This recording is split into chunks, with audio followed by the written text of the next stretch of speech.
Olá, alunos da Escola Estadual Ismênia. Meu nome é Antônio José Sorati Rins, mas todo mundo me conhece como Toninho Rins. A pedido do mestre querido professor Pedro Ivo, eu vim tentar contar um pouquinho rápido a importância de Pindamonhangaba no período da Segunda Guerra Mundial, lá atrás, né? A famosa Guerra Mundial, aonde tudo começou com este navio aqui, o Windhoek. Esse navio é um navio alemão e a tradução Windhoek para o português chama-se Canto do Vento. Esse navio aqui é o início de tudo, da saga, da participação, da palavra proibida na nossa cultura, né? Que é o campo de concentração. Sim, o Brasil teve campo de concentração. E Pindamonhangaba foi o local de um deles. Mais precisamente, na estação experimental, que lá é o Aras Paulista, que uma parte está sendo usada hoje pela Parque da Cidade, né? Mas lá no fundo, lá perto da sede, lá era uma excelente, e como até hoje, uma fazenda experimental. E na época, quando aconteceu isso, vale a pena a gente entender como que foi criado o campo. Pois bem, esse navio alemão, a maior tecnologia na época, propulsão, mecanismo, comunicação, ele saiu da Alemanha e estava atracado na África, em Lübeck. E nessa hora que eles estavam atracados, receberam ordem da Alemanha para procurar um porto neutro, abrigado, para se proteger, porque a Alemanha tinha declarado guerra ao mundo, a Segunda Guerra Mundial. A tripulação, e juntamente com o capitão, estudaram, viram o lugar mais perto, mais seguro no momento era o Brasil. Vieram para cá. Mas só que durante o trajeto da África até o Brasil, eles falaram como que o navio alemão, bandeira alemã, cor alemã, vai entrar no Brasil. O que eles fizeram? Em alto mar foi dado ordem, pintaram o navio, o Windhoek, todinho das cores do Japão, porque o Japão naquela época era neutro, como o Brasil. Chegaram, entraram no Porto de Santos, atracaram. Nesse primeiro período, até o Brasil era neutro, estavam recebendo e eles estavam em contato com a Alemanha, atracado num porto seguro. Nisso o Brasil entrou na guerra. Jogadas políticas, como sempre, o Brasil entrou na guerra e eles foram presos, a tripulação todinha do navio. E aí é que surgiram, né, os campos de concentração. Nós temos praticamente 3 ou 4, mas vamos falar de Pindamonhangaba. Pindamonhangaba foi preparada na estação experimental um estábulo que existia lá. Tinha um estábulo que lá fazia experimento com animais, improvisaram aquele estábulo como alojamento para receber os alemães, que foram para o campo de concentração de Pindamonhangaba. Então veja, chegando lá, eles foram transportados de Santos para São Paulo e de São Paulo para Pinda, naqueles trens antigos que transportava gado, né? Quando chegaram aqui em Pinda, a população de Pinda revoltada, que estava recebendo os alemães nazistas, que negócio, fizeram o diabo, mas eles foram conduzidos ao campo de concentração. Veja, a gente fala campo de concentração porque é a nomenclatura. Eles foram conduzidos. Conclusão, se alojaram, fizeram amizades e o campo de concentração, na verdade, se tornou um ponto de refúgio dos alemães, que não tinham como voltar. Eles não tinham como voltar, não tinham dinheiro, não tinham nada, estavam lá. Eles começaram a desenvolver a comunidade local junto da tripulação. Eles fizeram lá no Aras uma bela de uma praia, que existe a represa até hoje. Ajudaram na tecnologia, porque eles eram especialistas em equipamentos, né? Em máquinas. E eram muito bem tratados. Não tinha nenhum problema aquele campo de concentração para os alemães. Eles estavam, vamos dizer assim, confinados, protegidos numa área. Graças a Deus, por isso que eu estou aqui. Eu sou filho de um deles, né? O Aloísio Rins. Aqui em Pinda ficaram 3. Meu pai, o Aloísio Rins, o Carlos Dosner, que ficou lá na Vila São Benedito, e o doutor Eidusca, Jorge Eidusca, um médico do navio. Ficaram aqui em Pinda. O restantes foram para Campos do Jordão, onde iniciaram o processo da construção do Grande Hotel, foram para São Paulo, enfim, se espalharam. E eles ficaram aqui, foram aproveitados pela especialização deles na Cícero Prado, nosso grande empreendedor, Cícero da Silva Prado, que construiu a famosa, histórica Curuputuba. Como lá era uma fábrica de papel em desenvolvimento, não existia mão de obra que conhecesse o equipamento moderno que foi importado às máquinas de papel. Então eles foram contratados pelo Dr. Cícero para trabalhar na Cícero Prado. O Dr. Jorge como médico, o papai com a parte de máquinas e o Carlos do Cachimbo com a parte agrícola, porque o Carlos do Cachimbo era especialista em motores, em máquinas pesadas. E o papai era na área de automação, condução, enfim. E o Dr. Jorge era médico. Nisso eles receberam todo o apoio do Dr. Cícero e tal. Moravam, se alojavam em Curuputuba, recebiam.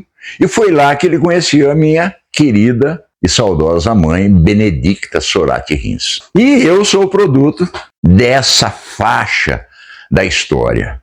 Estou aqui tentando contar para vocês, porque é muito rápido o que eu estou tentando fazer, porque a história é muito longa, tem vários entraves, né?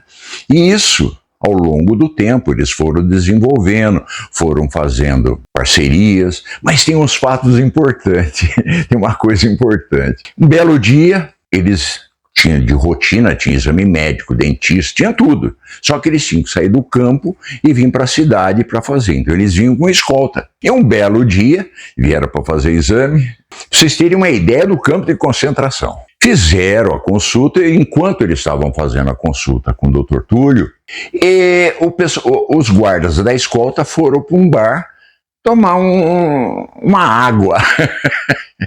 Vocês me entendem. Conclusão, deu 4 horas da tarde, 6 horas da tarde, e nada dos alemães e a guarda de escolta voltar para o campo. Vocês imaginam sair lá do Aras a pé e vir para o centro da cidade. Conclusão, 8 horas dispararam alarme. Os alemães fugiram do campo de concentração, eliminaram a sua escolta e estão desaparecidos. Aquele alvoroço na cidade, passa 1 hora, chega na portaria do Aras, os alemães com fuzil dos guardas na mão, os guardas nas costas, que tinham tomado todas, entrando para dentro do campo, ok?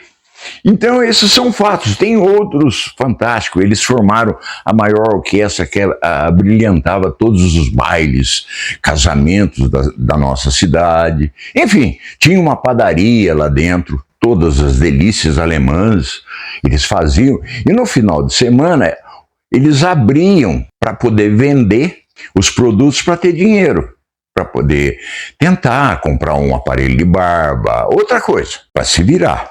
E nisso, essa história foi, papai ficou por aqui, Dr. Jorge também, o Carlos Dosner também, e cada um depois, o Carlos Dosner praticamente se aposentou na Cícero Prado, ficou cuidando da parte agrícola, né? Dr. Jorge clinicou até o último dia dele, ele tinha um consultório particular na casa dele, onde ele atendia todo mundo, e o papai morava aqui na Expedicionários. Conclusão, passou-se 40 anos, para o meu pai a família dele tinha sido dizimada na Alemanha. Né? Meu avô, minha avó, que estão aqui. Esse aqui é o meu avô e minha avó. Essa aqui é a nossa família na Alemanha. Esse é meu pai no Porto de Santos. Aqui sou eu fantasiado de alemão no carnaval, né? Aqui está meu pai, meus tios. Enfim, eles viviam aqui. Meu pai pensando que a família tinha sido dizimada.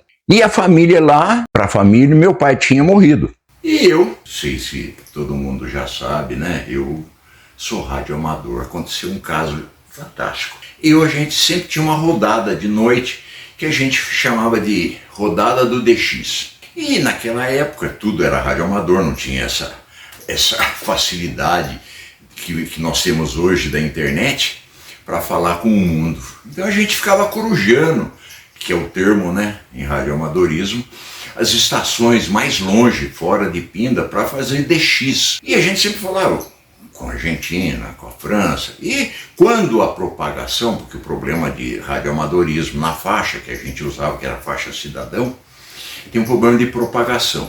Bom, uma bela noite nós estávamos numa rodada, nisso entra um alemão pedindo para participar da rodada. Eu escutei, e os demais, como eu morava no Márcia Cristina, naquele prédio ali no centro de Pinda, né, tinha uma bela de uma antena, umas instalações lá, e eu estava mais alto e conseguia ouvir, e ninguém ouvia. Toninho, você está ficando louco? Eu falei, não, calma, fica. Todo mundo espera dar um sossego aí que eu vou tentar ouvir o cara. E o cara falando, pedindo para participar e tal. Eu respondi, né, da onde você é, seu indicativo, aquele negócio todo. Falou, eu sou da Alemanha, eu vi o nome seu, Rintz, e eu moro aqui na Alemanha, numa cidadezinha pequena, e tem uma vizinha que o sobrenome é Rintz. Eu falei, ô, sério? E nisso a propagação começou a ficar ruim. Ele falou, olha, não vou conseguir falar, a propagação está fechando, e me passa um telefone que eu vou tentar encontrar contato com ela amanhã durante o dia, e se for o caso, a gente faz um outro contato. Eu passei o telefone da casa do meu pai. Passa-se um tempo, tem mais detalhe nessa história, que eu estou correndo, né, porque é um vídeo curto. Passa um tempo, nós estamos almoçando, toca o telefone, e eu fui atender, ligação internacional. O senhor aceita? Eu falei, aceito, quanto eu tenho que pagar?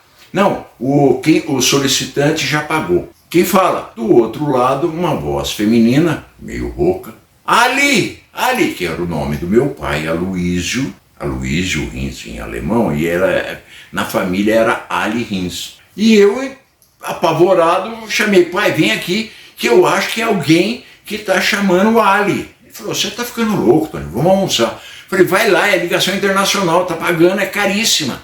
Ele foi, sentou na beira do sofá, colocou o telefone no gancho, falou em português, enrolado que ele falava, né? Alô! Aí alguém deve ter falado alguma coisa, ele olhou pro telefone. Alô!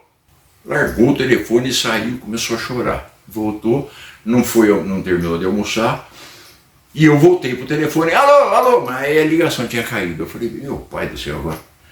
Aí deixei ele acalmar e tal. Falei, pai, eu acho que é minha mãe. Eu tô louco, eu não bebi hoje. Conclusão. E como ligar de volta? Eu não tinha o telefone. Aí com os amigos, na época tinha, você fazia uma ligação, você tinha que fazer agendamento. Eu corri atrás, consegui achar o número do telefone que solicitou a ligação para casa. Agendei uma ligação e preparei tudo. E avisei ele, olha, tal dia, tal hora vai ter essa... Porque a gente tem que respeitar o fuso horário, né? Quando nós somos 4 horas, normalmente é 4 horas de diferença. Conclusão, fizemos uma ligação com meu pai no telefone, colocou ele, alô! Aí a pessoa do outro lado atendeu, era minha avó, e ela falou em alemão, ele olhou para mim, olhou, é minha mãe. Aí começou a falar, desculpa, eu me emotivo com isso. Aí começou o contato, a gente 40 anos depois descobriu a família na Alemanha, e a família na Alemanha descobriu ele no Brasil. Aí, constantemente, a cada 15 dias, era muito caro a gente fazer uma ligação, uma semana, 15 dias, eles ligavam, o outro a gente ligava, mandamos um contato. Graças ao apoio da minha família, com o Fábio que me liberou para ir, eu consegui levar meu pai para a Alemanha, 40 anos depois. Conclusão, embarcamos, tinha uma parada em Londres, paramos em Londres, dormimos em Londres. Na ida de Londres para a Alemanha, nós fomos com Lufthansa, que era a companhia alemã. E a hora que o avião decolou e tal, que começa o serviço de bordo, meu pai, a aeromoça, que antigamente era serviço de bordo, né? Hoje não é. A aeromoça passando, oferecendo bebida, alguma comida, alguma coisa, e meu pai vira para ela, eu quero tomar uma cerveja, um beer alemão. Depois de 40 anos eu estou voltando, falando para a aeromoça, estou voltando para minha terra que pensava que eu estava morto. A aeromoça, parabéns, tal. Abriu a cerveja alemã, deu para ele. Continuou o serviço, voltou.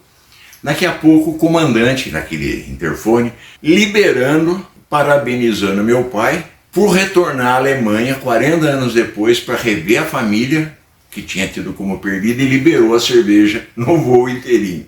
Gente, foi uma festa no voo. Eu, do lado dele, assistindo, tive a honra de assistir isso. Chegamos no aeroporto de Hannover. Lindo aeroporto. Estamos procurando a saída para procurar um táxi para ir por endereço que minha avó tinha passado. Descendo uma escada linda, uma escadaria e uma escada rolante. Eu falei, pai, vamos pela escada rolante, não estamos com mar. Vamos pela escada, assim a gente estica as pernas. Viramos, a hora que nós viramos para a escada para descer, lá embaixo da escada, uma bandinha alemã, minha avó, meus tios, minha tia e os primos nos esperando. Vocês não podem imaginar, eu me emociono, me desculpa, isso passa um filme na minha cabeça. Foi o nosso reencontro, ficamos 15 dias, 21 dias na Alemanha. No começo, uma loucura, meu pai falava em português com a minha avó, falava em alemão comigo, aquele rolo. Bom, tudo bem, conhecemos todos os familiares, e daí foi um contato constante. E tem muito mais história, aproveito aqui e deixo, professor Ivo, Pedro Ivo, a hora que você quiser, com mais detalhe, com mais tempo, é só me chamar e eu estou à disposição para contar a história do campo com mais detalhe, que ela é rica em detalhe, e a importância da cidade de Pindamonhangaba nessa história do campo de concentração na Segunda Guerra. Beijão a todos, fiquem com Deus, uma ótima semana. Obrigado.